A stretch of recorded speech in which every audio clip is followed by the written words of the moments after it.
Assalamualaikum dan selamat kembali ke FTV. Hari ini kita ada berita sikit tentang Honda masuk pasaran kereta terpakai yang disahkan. Jadi Honda ni antara jenama yang boleh dapat harga baiklah kat pasaran terpakai kerana jenama yang diminati ramai. Mungkin ke Honda geram kan tengok kereta terpakai semua jual harga Honda baik-baiknya, jadi lubuk duit langsung dia pun nak tawarkan kereta yang terpakai yang disahkan. Persoalannya, kenapa syarikat yang jual kereta baru nak masuk ke pasaran kereta terpakai yang ramai rasa mungkin tak sesuai dengan image global Honda. Jadi adakah pasaran kereta baru ni dah teruk sangat sampai Honda terpaksa turun standard masuk ke pasaran yang lebih rendah? Jadi sebenarnya langkah Honda ni bukanlah pelik. Jenama seperti Toyota, Perodua, Mercedes-Benz, BMW, Proton, Mazda dan beberapa jenama lagi di Malaysia ni pun sudah menawarkan produk kereta terpakai yang disahkan. Malah kalau kita pergi ke jalan 222 tu dekat Toyota Top Mark tu, peminat Toyota dia tahulah, dia lalu dia mesti tengok punya kok ada produk yang dia minati kan. Sebenarnya pasaran kereta terpakai ni adalah satu ruang yang penting untuk syarikat kereta. Kalau dia orang ada langkah yang strategik, dia boleh masuk ke situ dan menawarkan produk yang lebih mampu milik tanpa perlu menghasilkan produk baru. Bijak tau sebenarnya. Jadi dalam bisnes kereta ni sebenarnya penting untuk satu syarikat kereta nak mendapat pembeli pada umur yang paling muda sekali, sebab semua kajian pasaran menunjukkan bahawa kalau kita dah mula dengan satu jenama dan kita puas hati, kita akan kekal dengan jenama tersebut dalam tempoh yang panjang lah. Masalahnya untuk pembeli muda ni bukan semua mampu nak beli jenama yang dia inginkan, sebab mungkin luar daripada kemampuan dia.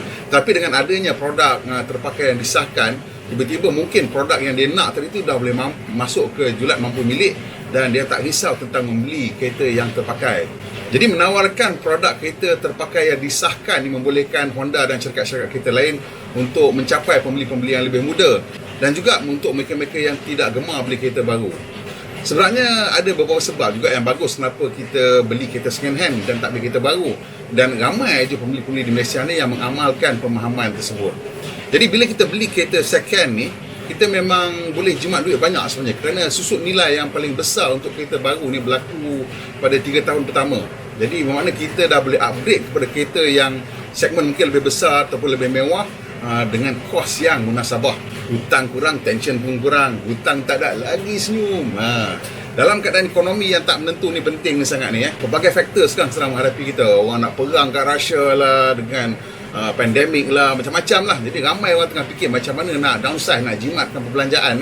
Jadi ini antara sebab kenapa minat terhadap kereta terpakai ni mungkin semakin meningkat lah. Satu lagi perkembangan yang sedang berlaku ialah platform atas talian. Mereka dah mula menawarkan cara baru untuk kita menjual beli kereta. Dan sebenarnya industri kereta terpakai ini sedang mengalami perubahan yang besar.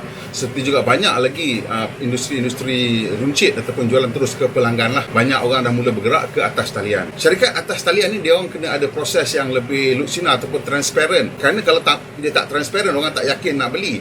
Kita tak nak sebut jenama lah, tapi ada syarikat-syarikat second hand yang online yang baru ni yang memang menawarkan proses yang cukup senang dan cukup transparent.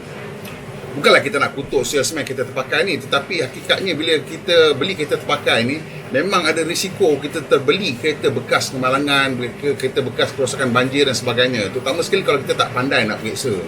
Dan bukan semua orang ada kawan mekanik. Salesman kereta terpakai ni mungkin dia tak tahu semua maklumat. Kita beranggapan baiklah kan tentang kereta apa yang dia jual, ataupun sengaja dia tak nak kongsikan maklumat tu dengan pembeli, ataupun mungkin setengah lagi salesman kata kalau awak tak tanya saya tak cerita apa masalah pada kereta ni. Jadi kalau kita tengok kajian yang dilakukan oleh syarikat yang bernama Ken Research ni, yang menunjukkan kat Malaysia ni nisbah pembelian kereta terpakai kepada kereta baru ialah 0.8 kepada 1. Jujur sebenarnya saya terkejut dengan nisbah ni, kerana kat negara Eropah nisbah ni jauh lebih besar lah, iaitu lebih banyak orang beli kereta terpakai daripada kereta baru. Sebagai contohnya di UK nisbahnya ialah 7 pada 1, dan di Perancis pula nisbahnya ialah 3 ataupun 4 kereta terpakai yang dijual untuk setiap kereta baru yang dibeli. Bercakap tentang Perancis ni, jenama Renault telah mengambil satu langkah unik di mana mereka telah mengubah suai kilang Flins mereka untuk menjadikan pusat penambahbaikan ataupun pusat untuk recon kereta yang terpakai sebelum dijual semula. Yang orang panggil kilang Flins ni refactory, dan pada tahun 2021 kilang ni boleh memproses sekitar 1,500 kereta sebulan. bisnes terpakai ni sebenarnya cukup menguntungkan kepada Renault sehingga mereka nak buka kilang kedua, refactory di Seville di Sepanyol pula. Kami menjangka ini akan menjadi satu langkah penting dalam industri otomotif yang sedang menghadapi tekanan untuk mengurangkan tapak karbon mereka. Kerana usaha penambahbaikan ni bukan saja boleh meningkatkan pendapatan, tetapi juga jika dilakukan dengan betul, mereka boleh menjual lebih kereta tanpa membina kereta baru. Kereta baru ni dia akan mengembangkan tapak karbon syarikat lah, tu jadi masalah. Jadi kita kembali ke Honda tadi. Honda sedang mula menawarkan produk kereta terpakai yang disahkan ni melalui 6 pengedar dan mereka berada di zon utara, zon tengah, zon selatan. Tengok senarai kat sini. Sayanglah tak ada lagi pengedar di Sabah dan Sarawak yang menawarkan kereta Honda terpakai yang disahkan. Jadi untuk memastikan kereta yang terpakai disahkan ni tidak memberi masalah kepada pembeli, ianya melalui proses saringan lah macam biasa, dan hanya yang terbaik lah akan muncul dalam sistem ni. Yang lain yang Honda ambil untuk trade-in tu selalunya dia pergi jual untuk open market lah, pergi masuk ke pasar borong ke, dan pergi ke penjual-penjual kereta terpakai yang lain. Jadi kesemua kereta yang ditawarkan sudah melepasi pemeriksaan 288 titik yang cover enjin, gearbox, seluruhan sistem pacuan, sistem gantungan, di samping pemeriksaan kemasan luar dan juga kabin. Kiranya hanya model yang dijaga dengan rapi oleh pemilik sebelumnya lah yang akan ditawarkan. Satu lagi kelebihan kereta yang disahkan ialah semua komponen dipastikan adalah komponen tulen bang. Sudah tentu kereta yang kemalangan teruk dan kereta yang rosak banjir tak akan masuk lah, tak akan lulus lah saringan ni. Kereta yang disahkan oleh Honda ni semuanya berumur kurang daripada 5 tahun dan dipandu bawah pada 100,000 km. Semuanya kereta yang low mileage dan umur masih lagi agak muda lah. Pembeli juga diberikan jaminan tambahan 1 tahun. Ni campur kepada waranti yang sedia ada lah. Maksudnya kalau masih ada lagi setahun waranti, dia tambah lagi setahun lah. Jadi 2 tahun punya waranti. Ini pun kira rare juga ni. Saya jangka jualan kereta terpakai atas talian akan memberi kesan positif kepada industri kereta terpakai. Tapi tak semua akan mendapat kelebihan ni. Maksudnya proses jualan atas talian ni kena transparent.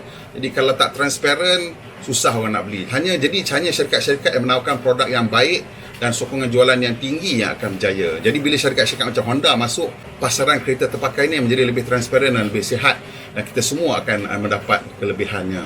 Jadi pengedar kereta sepakai kalau yang masih lagi nak cuba jual kereta rosak kemalangan, dia akan nampak bisnes dia merosot lah. Sebab selain daripada proses jualan atas talian yang lebih transparent, kita ada media sosial sekarang, senang kita nak cerita dealer ni buat perangai macam ni, yang itu buat jual tak elok kan. Kalau tak baik dia punya after sale service, memang akan bermasalah. Honda kata nak tak nak dengan keadaan sekarang ni, dengan permintaan kereta terpakai yang mungkin semakin meningkat, jangan terpaksa masuk ke pasaran terpakai ni, kerana ialah satu cara yang baik untuk mereka mendapat pasaran baru, pasaran yang lebih muda, dan juga mengawal nilai kereta second hand Honda. Saya ucapkan good luck lah kepada Honda. Semoga lebih banyak lagi jenama-jenama kereta yang akan menawarkan produk kereta terpakai yang disahkan untuk meningkatkan lagi tahap kualiti industri kereta terpakai.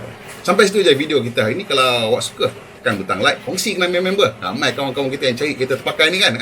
Dan kalau boleh, ramai yang belum subscribe lagi ni, tolong share sikit, tekan butang subscribe dan juga tekan butang loceng supaya dapat makluman bila kita buat video terbaru. Pemadu Malaysia, pemulihan berhemah, kita jumpa lagi insya-Allah.